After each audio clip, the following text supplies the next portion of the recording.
तो सब लोग शरीर प्राण आत्मा से यहीं पर है। ओके, मैं कुछ कह रहा था कि परमेश्वर हमसे बात करता है, राइट। आप सभी वचन पढ़ते हैं और परमेश्वर आपसे बात करता है वचनों के द्वारा। ओके, अब ध्यान से सुनना, नियम क्या है। जब आप परमेश्वर का वचन व्यक्तिगत तौर पर पढ़ते हैं, मैं विश्वास करता हूं आप सभी पढ़ते हैं, तो उन वचनों के द्वारा प्रभु आपसे बात करता है। बोलिए, प्रभु वचनों के द्वारा मुझसे बात करता है। ओके, तो जो भी वचन आपके लिए मिला है वो आपका पर्सनल है, वो आपके लिए है, ठीक है ना। क्योंकि परमेश्वर आपसे बात कर रहा है, वो आपके लिए है। आपको जो वचन मिलता है वो आकर सभी के लिए शेयर नहीं करना है। थोड़ा अजीब लगेगा आपको। आप घर में जो व्यक्तिगत बैठते हैं और प्रभु आपको वचन देता है, ठीक है ना। अब वचनों में क्या क्या होता है? प्रभु कहता है वचनों के द्वारा सुधार होता है। क्या होता है? सुधार। वचनों के द्वारा मार्गदर्शन मिलता है। क्या मिलता है? और परमेश्वर मार्गदर्शन करता है, सुधार लाता है। फिर वचनों के द्वारा प्रभु डांटता भी है। क्या करता है? डांटता है प्रभु। यस। फिर शिक्षण भी मिलता है। क्या मिलता है? फिर दंड भी मिलता है, यानी कि शिक्षा मिलती है। ओके, तो ये सारी चीजें प्रभु का वचन पढ़ने से मिलता है। अब आप में से जो भी प्रभु का वचन पढ़ता है और आपको प्रभु वचनों के द्वारा बात करता है, तो वो आपके लिए, बोलिए, प्रभु मेरे लिए बात करता है। तो वो वचन आपको अपने लिए रखना है और जो भी शिक्षण मिला है उसके अनुसार चलना है। जो डांट मिली है उसके लिए प्रभु को सॉरी बोलना है। जो शिक्षण मिला है उसको सीखना है। जिससे उत्साहित अगर आप हुए हैं तो उत्साहित होकर आपको कुछ काम करने हैं, तो वो केवल केवल केवल केवल आपके लिए है। हालेलुया। वो कलीसिया के लिए नहीं है। अगर कलीसिया के लिए परमेश्वर कुछ वचनों के द्वारा कहना चाहता है तो वो परमेश्वर कलीसिया के लिए अपने चुने हुए, वरदान पाए हुए, अभिषेक किए हुए और नियुक्त किए हुए अपने दास के द्वारा प्रभु से बात करता है, लोगों से बात करता है। हालेलुया। फर्क है? आप कितने लोग फर्क समझ रहे हैं ना? यस। तो देखो, निर्गमन का 25 अध्याय में प्रभु कहता है कि हे मूसा, इस्राएलियों से कहे। तो प्रभु आप डायरेक्ट इस्राएलियों से क्यों नहीं कहते? प्रभु कहते नहीं, मैं तुझसे बात करूंगा, तू मेरा मुख है, तू लोगों से बात कर। हालेलुया।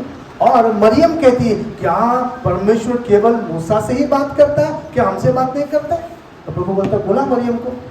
मैंने कब उससे बात किया? बोला, कब बात किया? अब बात किया भी है तो मरियम तेरे लिए किया है, वो तेरे लिए था, तू सबको नहीं बोल सकता। और परमेश्वर के दास मूसा का अपमान करने की वजह से 7 दिन तक वो मरियम कोढ़ से भर गई, पूरा शरीर सफेद हो गया। लेकिन बाद में मूसा ने प्रार्थना किया, फिर उसको बुलाकर उसको प्रभु ने चंगा किया। हालेलुया। तो आपको जो वचन मिलता है वो आप अपने तक रखिए और आपके लिए वो प्रभु ने दिया है, उसका पालन कीजिए, उससे शिक्षण प्राप्त कीजिए, उससे ज्ञान प्राप्त कीजिए, उससे नॉलेज प्राप्त कीजिए, उससे मार्गदर्शन प्राप्त कीजिए, उससे ताकत प्राप्त कीजिए और अपने जीवन में आगे बढ़िए। हालेलुया। वो वचन कलीसिया के लिए नहीं है। अगर कलीसिया से कुछ कहना है तो प्रभु आपसे नहीं कहेगा, प्रभु उस कलीसिया के सेवक से कहेगा। प्रकाशित वाक्य पढ़ते ना, प्रभु कहता है कि जो तेरा की कलीसिया है उसके दूत को ये लिख। अब जो दूत है वो स्वर्गदूत की बात नहीं हो रही, वहां पर जो सेवक वहां पर काम करता है उस सेवक को दूत कहा गया है। तो प्रभु कलीसिया से बात करने के लिए उस कलीसिया के पास्टर से बात करेगा। तो पास्टर अपनी समझ के अनुसार, अपने अनुभव के अनुसार, अपने वोकैबुलरी के अनुसार, अपनी भाषा के अनुसार, अपनी स्थिति के अनुसार, अपने पद्धति के अनुसार वो कलीसिया से बात करेगा और वो सिखाएगा। तो कलीसिया आपका काम है उन बातों को स्वीकारना, क्योंकि बोलने वाला मनुष्य नहीं होता है, बोलने वाला परमेश्वर का आत्मा होता है। हालेलुया। आमीन। तो जो परमेश्वर की आत्मा बात करती है वो हमारे आत्मा से बात करती है। आमीन। आइए आज का वचन हम देखेंगे, यूहन्ना 11:38, जॉन 11:38। किसी को मिला? जोर से पढ़िए, इस पढ़िए जोर से।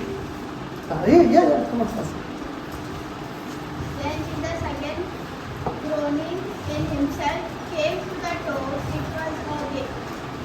cave, and a stone lay against it. और next 39 39, Jesus said, "Take away the stone." Martha, the sister of him who has died, said to him, "Lord, by this time there is a stench, for he has been dead for 4 days." Okay, hallelujah. आइए जोरदार ताली बजाएं इस वचनों के लिए। आमीन। देखो, आप और मैं, हम मनुष्य, हम क्या है? यस। अब मनुष्य में भी कैटेगरी है। आप और मैं प्रभु के द्वारा आशीषित मनुष्य हैं। हालेलुया। हम चुने हुए हैं, हम बुलाए गए हैं, हम उद्धार पाए हुए हैं। हालेलुया। तो हमारे लिए प्रभु के नजर में एक विशेष स्थान है ना? हमारे लिए प्रभु की नजर में एक विशेष स्थान है, और प्रभु परमेश्वर हमारे द्वारा अपने कार्यों को इस धरती पे करता है। कलीसिया के द्वारा अपने सामर्थ को, अपने प्रेम को, अपने उद्धार के वचन को दुनिया में फैलाता है। हालेलुया। तो हम धन्य लोग हैं, हम उस कलीसिया के हिस्सा है, हम उस परमेश्वर से जुड़े हुए हैं जो उद्धार की बातें हमारे द्वारा लोगों तक पहुंचाता है। वचन में लिखा है कि यहोवा निसी है, वो हमारा जय का झंडा है, और हमारे द्वारा सुसमाचार की सुगंध को क्या किया जाता है? फैलाता है। हालेलुया। अब यहाँ पर आप और मैं, हम बहुत सारे काम करते, बोलिए काम। वचन में लिखा है कि आप सभी को, हमको, हम सबको काम करना है। हम जब प्रार्थना करते हैं वो हमारा एक काम होता है। हम जब वचन पढ़ते हैं वो हमारा काम होता है। जैसे एक स्टूडेंट के लाइफ में, स्टूडेंट की स्थिति में क्या होता है? उसका काम क्या है? पढ़ाई करना। जब आप किसी ऑफिस में जाओगे तो जो भी आपका चुनकर दिया हुआ काम है वो करना है, वो आपका काम है। हर एक का अलग अलग काम है ना? वैसे ही पास्टर का एक काम है, भविष्यवक्ता एक काम है, शिक्षक का एक काम है, प्रचारक का एक काम है, और कुछ छूट गया, अपोस्टल का एक काम है। वो जो सेवकाई करते हैं उसका नाम है, लेकिन वो क्या है? काम है। जो शिक्षक है वो शिक्षण देता है, वो उसका काम है। जो मैकेनिक है वो गाड़ी को रिपेयर करता है, वो उसका काम है। कोई आर्टिस्ट होता है, वो गिटार लेके गाता है, वो उसका, ये सब उसका काम है। लोग बोलते हैं गाता बजाता, लेकिन उसका काम है। एक पेंटर होता है, वो अच्छे अच्छे चित्र बनाता है, वो उसका, अब समझ रहे हैं? तो परमेश्वर हर एक को जब बनाया है कुछ न कुछ वरदान देकर भेजा है, और जब आप अपने वरदान को पहचानते हैं और उस पहचान को के बाद उस वरदान को, उस गिफ्ट को जब आप इस्तेमाल करते हैं तो आप सबसे सुखी होते हैं। कई लोग ऐसे मैंने देखे हैं जिनका वरदान कुछ अलग है लेकिन काम कुछ अलग कर रहे हैं। अभी कल ही मैं एक भाई से बात कर रहा था, वो बोल रहा था कि दादा, मुझे दादा बोलता है वो, कि बचपन से मेरा इच्छा था कि मैं पास्टर बनूं, मैं बिब्लिकल कॉलेज में जाऊँ, थियोलॉजी कॉलेज में जाऊँ, लेकिन मेरे माँ बाप ने बोला कि तू हमारा इकलौता बेटा है, तू अगर पास्टर बनेगा तो हमारा क्या होगा। तो उसको पढ़ा लिखा के दूसरा कुछ काम करवाया। अब वो काम जगह पे कर रहा है, एयरपोर्ट में काम कर रहा है वो, लेकिन उसका दिल खुश नहीं है। क्यों? क्योंकि उसके अंदर वरदान जो है, जो गिफ्ट जो है, वो क्या है? प्रचार करना, शिक्षण देना, एक प्रेमी हृदय, पिता का हृदय, लोगों से प्यार से बात करना, है ना? जो मेहमान आते हैं उनका आवभगत करना, तो कई सारे गुण उसके अंदर है, और वो काम कर रहा है लॉजिस्टिक डिपार्टमेंट में, एयरपोर्ट में। उसने बोला कि दादा मैंने जॉब छोड़ दिया, क्योंकि प्रभु ने वरदान कुछ अलग दिया है और वो काम कुछ अलग कर रहा है। वो भले पैसे कमा रहा है लेकिन मन की शांति नहीं है, सुकून नहीं है, चैन नहीं है, आराम नहीं है। क्यों? क्योंकि वो किसी और चीज के लिए बनाया गया है। हालेलुया। समझ रहे? आपको भी प्रभु ने एक वरदान दिया है, समय के अनुसार आपको समझ में आएगा आपके अंदर क्या वरदान है, क्या गुण है। आप वैसा ही काम कीजिए, वैसा ही काम कीजिए जिससे आप कुछ इनकम भी कर सके और अपने जो वरदान है उसका इस्तेमाल कर सके। हालेलुया। आप समझ रहे हैं? और आप सुखी रहेंगे। अब यहाँ पे हम देखते सिचुएशन क्या है कि लाजरस जो है वो मर गया, बीमार था, मर गया। तो यीशु मसीह को पता चला, लेकिन प्रभु यीशु मसीह जब बीमार था ये सुनकर मिलने नहीं गया, वेट किया उसके मरने तक, और जब मर गया उसका समाचार आया कि लाजर मर गया। अब यीशु को चेलों को बोलते, आओ अब हम जाकर उसे उठाते हैं, है ना, उठाते हैं। चेलों ने कहा प्रभु तो मर गया है। प्रभु ने कहा नहीं, वो सो गया है।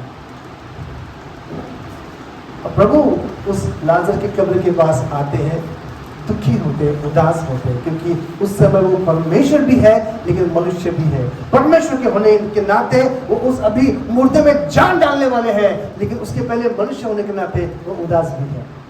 हालेलुया। डुअल पर्सनैलिटी हम बोल सकते हैं। वो दुखी भी है लेकिन वो परमेश्वर जो है वो दुखी नहीं है।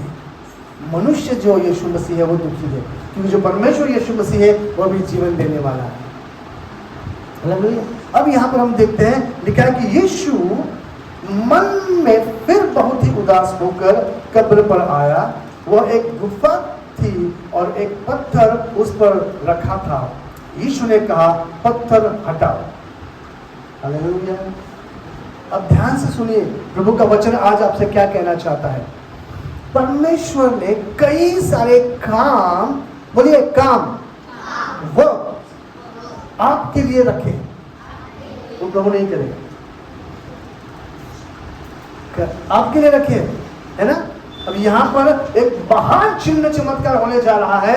यीशु मसीह एक मुर्दा व्यक्ति को जो 4 दिन हो गए मर गया है, उसमें जान फूंकने वाले हैं, उसको जिंदा करने वाले हैं। बहुत बड़ा चमत्कार वहां पर होने वाला है, तहलका बचने वाला है। लोग बोलने वाले, अरे क्या हो गया, आज तक देखा नहीं गया कि किसी मुर्दे को जिलाया गया। ऐसा बड़ा इतिहास में दर्ज होने वाला चमत्कार होने जा रहा है जिसे यीशु करने वाले हैं। लेकिन उसके पहले उसने लोगों से कहा कि तुम पत्थर हटा।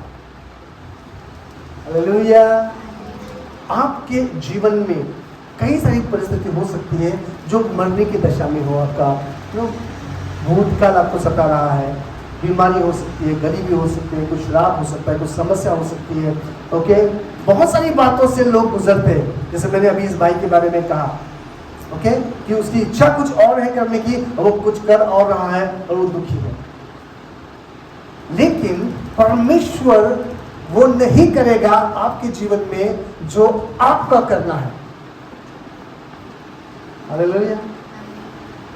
परमेश्वर सब कुछ कर सकता है, बोलिए परमेश्वर सब कुछ कर सकता है, लेकिन वो नहीं करेगा जो आपको करने के लिए बोला है, वो नहीं करेगा। क्योंकि जो ह्यूमन कैपेसिटी में है वो हमको करना है। बोलिए ह्यूमन कैपेसिटी, एक मनुष्य का कैपेसिटी, एक मनुष्य का कार्य जो मनुष्य को करने के लिए प्रभु ने दिया है वो प्रभु नहीं करेगा। और जो प्रभु का करने का है वो आप और मैं कर ही नहीं सकते, करने का सोच भी नहीं सकते। हालेलुया। जिंदा करना है मरे हुए लाजर को, लेकिन प्रभु बोलता है पहले पत्थर हटाओ। मैं इमेजिन करता हूं अगर प्रभु ने सिर्फ ऐसा किया होता, पत्थर हट गया, सिंपल, तो और लोग उत्साहित होते, अरे बाप रे, प्रभु ने इतने दूर से हाथ हिलाया और पत्थर हट गया, एक और चमत्कार दर्ज होता। लेकिन प्रभु ने बोला नहीं, ये काम करने के लिए मेरा दैवीपन यहाँ पे नहीं चलेगा, ये काम करने के लिए आपका मनुष्यत्व यहाँ पर चाहिए। हालेलुया।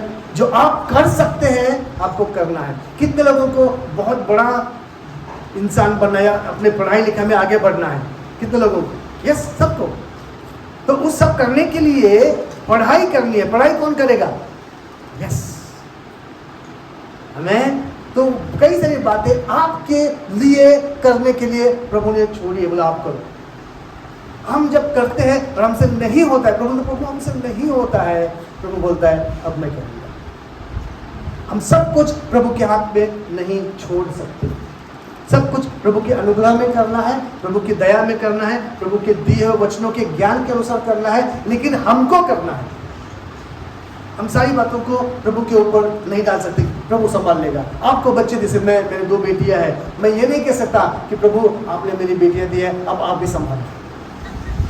तो मुझे संभालना है, उनका खाना पीना कपड़ा मुझे देखना है, उनका पढ़ाई मुझे देखना है, उनको शिस्त में जाना मुझे देखना है, कुछ गलती करते डांटना मुझे है, अच्छा बात करते हैं उनकी सराहना करना मेरा काम है। मैं एक ऐसे व्यक्ति को जानता हूँ जो बहुत अच्छा गायक है, मसीह में है, लेकिन उसके बच्चे मिनिस्ट्री में नहीं है। मैंने उस दिन पूछा कि ब्रदर आप इतने अच्छे गायक हैं, आप जगह पे हमें बोलते हैं ब्रदर प्रभु ने मुझे गिफ्ट दिया है लेकिन मेरे बच्चे प्रभु संभालेगा।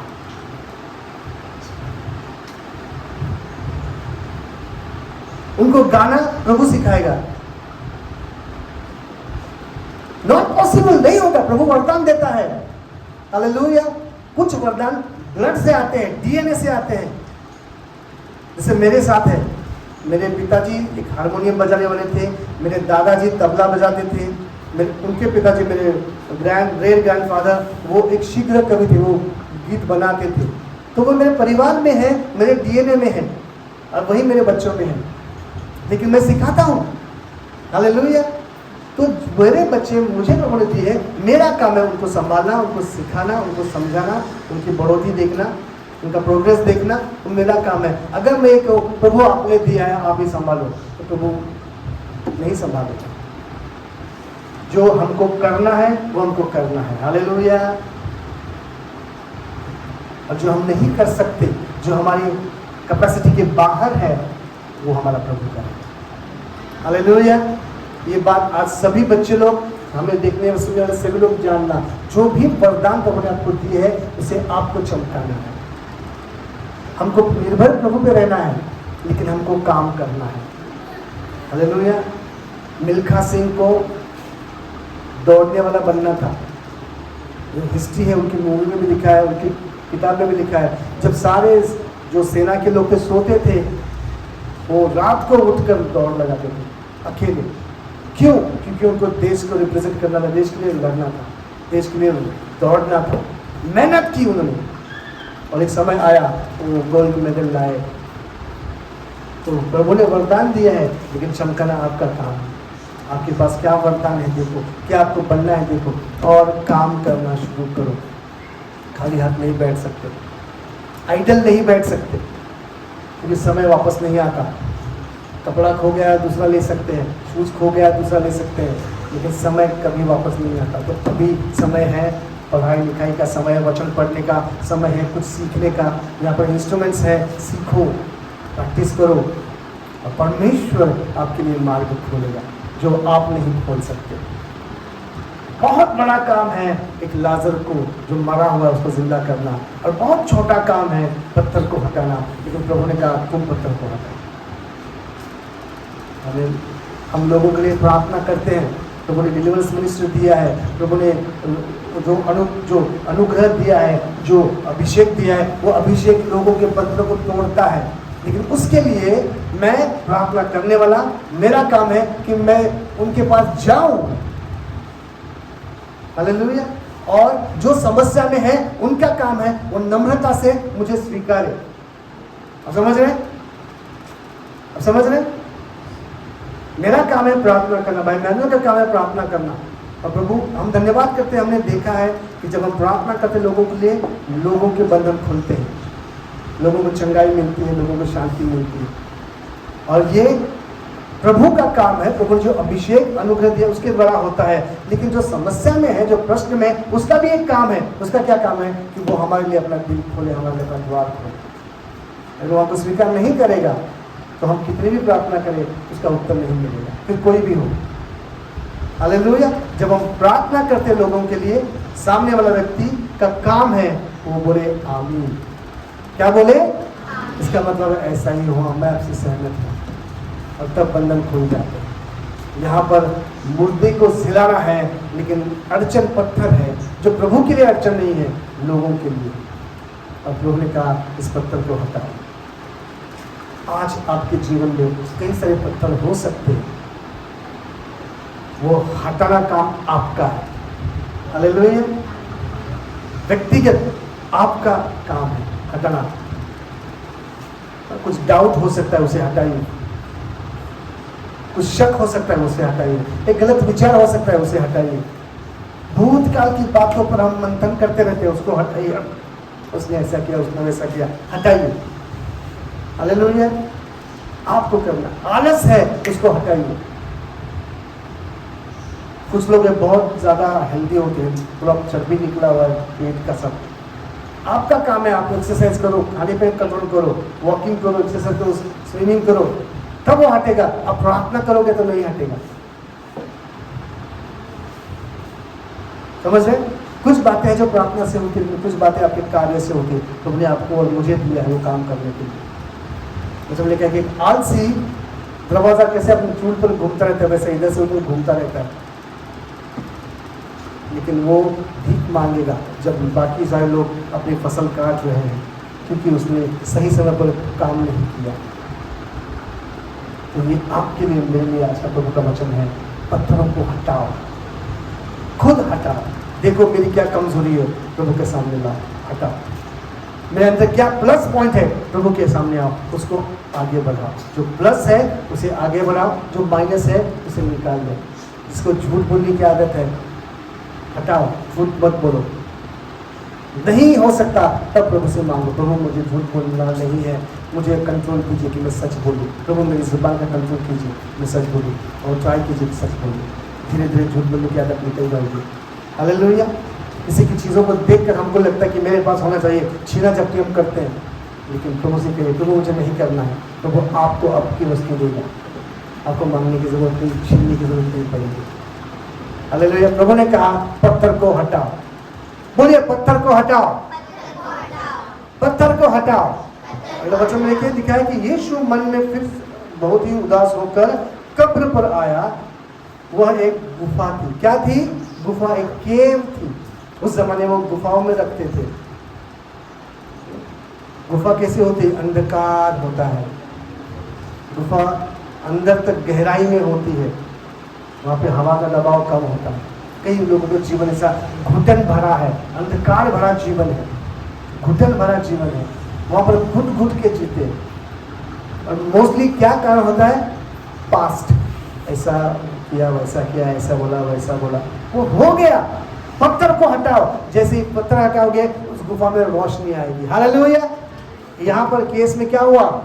लाजर है, जैसे गुफा हटी, यीशु मसीह उस गुफा के सामने है। यीशु मसीह स्वयं प्रकाश है। हालेलुया।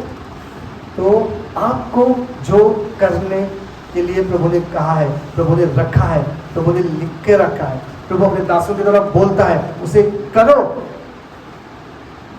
करते रहना है। जब करोगे तो उसका उत्तर मिलेगा। आइए भजन संहिता 126 निकाले, Psalms 126।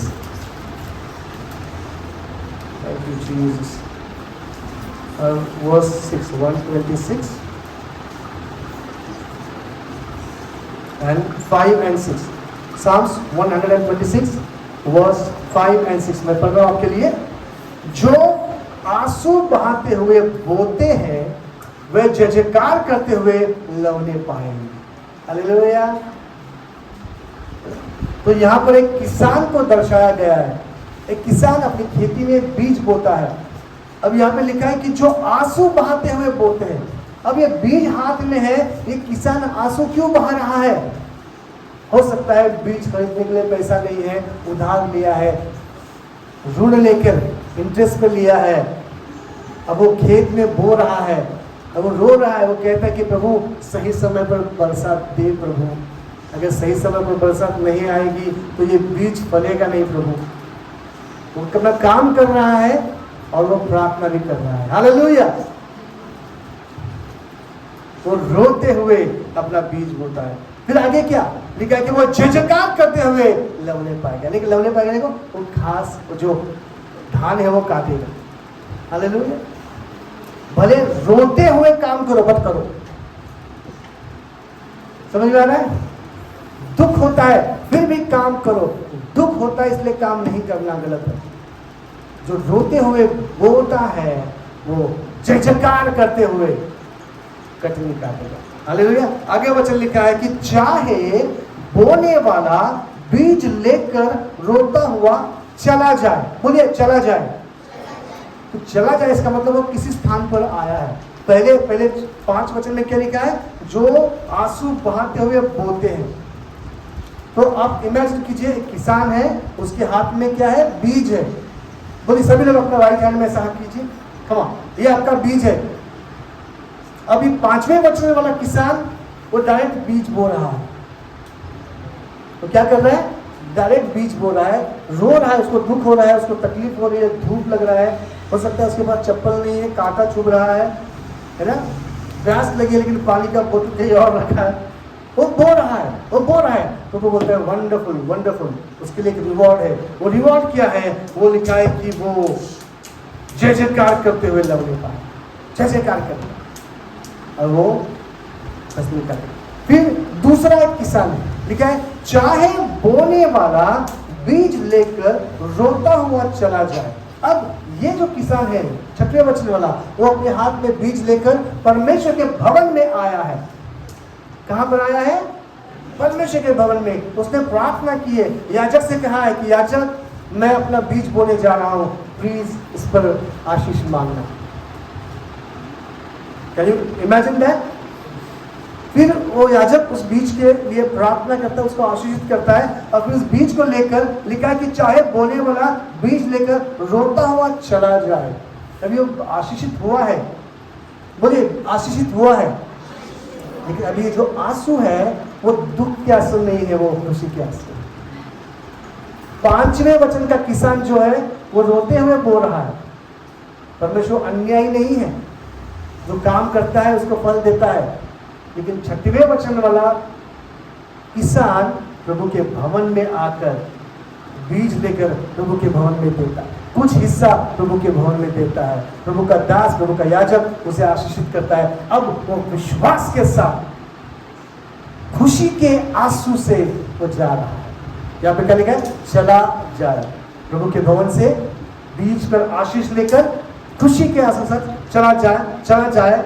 आगे लिखा है परंतु वह फिर पुलिया लिए जय जयकार करता हुआ निश्चय लौट आएगा। हालेलुया।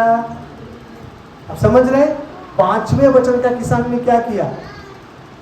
उसने बीज रोते हुए बोया और उसने कटनी काटी, और वो कटनी जमा करके अपने घर चला गया। वो उसके घर के लिए काफी है। हालेलुया।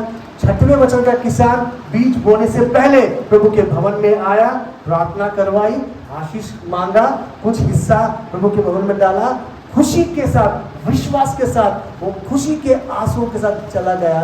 अब वो बोएगा और वो फसल काटेगा, और लिखा है ओ पुलिया लिए, माने कि अपने जो खेती में से जो उसने धान काटा है उसका बंडल बनाकर ऐसा कंधे पे रख के, हालेलुया, बंडल बना के कंधे पे रख के, या फिर गोनी में डालकर गोनी को कंधे पे रख के, क्या लिखा है? जय जयकार करता हुआ निश्चय लौट आएगा। हालेलुया। वो धन्यवाद करने के लिए लौट आया है। 5वें वचन का किसान धन्यवाद नहीं कर रहा। 5वें वचन का किसान प्रभु के भवन में नहीं गया। 5वें वचन का किसान प्रार्थना के साथ नहीं कर रहा है। लेकिन प्रभु अन्यायी नहीं है, जो काम करता है प्रभु उसको देता है। लेकिन 6वें वचन का किसान विश्वासी है। हालेलुया। काम करने से पहले बीज मंदिर में लेके आया, प्रार्थना करवाया, कुछ भेंट दी, और विश्वास के साथ आनंद के आंसू में रोता हुआ गया। अब वो निश्चय धन्यवाद करने के लिए, याजक को मंदिर में कुछ भेंट देने के लिए पुलिया, बोलिए पुलिया, ओके, यानी कि एक बंडल नहीं, बहुत सारे बंडल। हालेलुया। पुली नहीं, एक नहीं, बहुत सारे। तो मुझे लगता है कि वो बैलगाड़ी में बहुत सारे डालकर धन्यवाद करता हुआ आएगा। हालेलुया। तो परमेश्वर अन्यायी नहीं है, जो उसको बिना प्रार्थना किए भी काम करता है तो वो उसे भी आशीषित करता है, उसके काम का बदला उसे देता है। लेकिन जो प्रभु के भवन में आकर, प्रभु के दास के पास आकर आशीष की प्रार्थना करता है और प्रभु के भवन में अपनी भेंट देता है, वो आनंद करता हुआ, जय जयकार करता हुआ, धन्यवाद करता हुआ, क्योंकि उसने जितना बोया है उससे कई गुना काटा है। हालेलुया। वो धन्यवाद करता हुआ लौट कर आता है और प्रभु के साथ, लोगों के साथ वो खुशी मनाता है। तो प्रभु का वचन आज आपसे मुझे कहना है कि प्रभु ने आपको करने के लिए कुछ काम दिए, वो काम आप प्रभु को मत बोलिए करने के लिए। हमारा काम है सुसमाचार प्रचार करना, प्रभु का काम है उनके हृदय को कायल करना, उनको हृदय परिवर्तन करना। हमारा काम है प्रार्थना करना, प्रभु का काम है चंगा करना। हालेलुया। हमारा काम है आज्ञा देना और प्रभु का काम है वो दुष्ट आत्माओं से छुटकारा देना। हालेलुया। हमारा काम है सारी बातों को तैयार करके रखना, प्रभु का काम है वो उसने अभिषेक और आशीष देना। तो हमको अपना काम करना है और प्रभु अपना काम करेगा। हालेलुया। प्रभु लिखा है आलसी, गाली गलौज करने वाले, मूर्ख प्रभु के राज्य में प्रवेश नहीं करेंगे। ये मूर्ख कौन है? जो कहता है प्रभु नहीं है, प्रभु देखता ही नहीं है। हम कुछ भी बोले, हम कुछ भी सोचे, हम कुछ भी करें, प्रभु देखता नहीं। अगर आप ऐसा सोचते हैं तो आप मूर्ख है प्रभु के नजर में, क्योंकि प्रभु सब देखता है, प्रभु सब सुनता है और हर एक के कामों के अनुसार देने के लिए उसके पास रिवॉर्ड है। हालेलुया। प्रभु ने कहा, यीशु ने कहा, मैं तो लाजर को जिलाऊंगा, वो मेरा काम है। मैं जीवन हूं, लेकिन वो पत्थर तुम हटाओ। हालेलुया। जो तुम्हारा काम है। मैं तो आज के वचन से हर एक ने अपने अपने लेवल के हिसाब से कुछ ग्रहण किया है।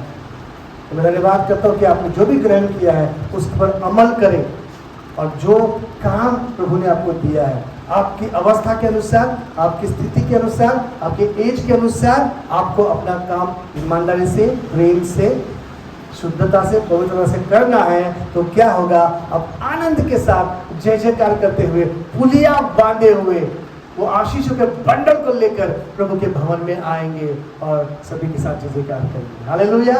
प्रभु आपको आशीषित करे। आइए अपने आंखों को बंद करें। स्वर्गीय पिता, मैं धन्यवाद करता हूँ वचनों के लिए कि आपने लाजर को जिलाया, लेकिन उसके पहले उस पत्थर को निकालने के लिए लोगों से कहा। प्रभु इस वक्त मैं प्रार्थना करता हूँ कि हमारे मति में, हमारे बुद्धि पर जो पत्थर पड़े हैं उसे हम निकालने पाए। हमें ऐसे बुद्धि की शक्ति दीजिए। हमारे मन पे जो पत्थर पड़े हैं उसे हम निकालने पाए। हमारे हृदय की गहराई में जो पत्थर पड़े हैं उसे हम निकालें, ताकि जो भी मुर्दा है, जो अच्छी बात है, हमारे जीवन से वो जिंदा होकर बाहर निकले और वो आपका कार्य करे। आगे के समय आपके हाथों में सौंपते प्रभु, आपकी इच्छा में जीवन में पूरी। ये प्रार्थना प्रभु यीशु मसीह के नाम से करते हैं। हाँ, पिता परमेश्वर का प्रेम, प्रभु यीशु मसीह का अनुग्रह और पवित्र आत्मा की सहभागिता आपके साथ हमेशा बनी रहे।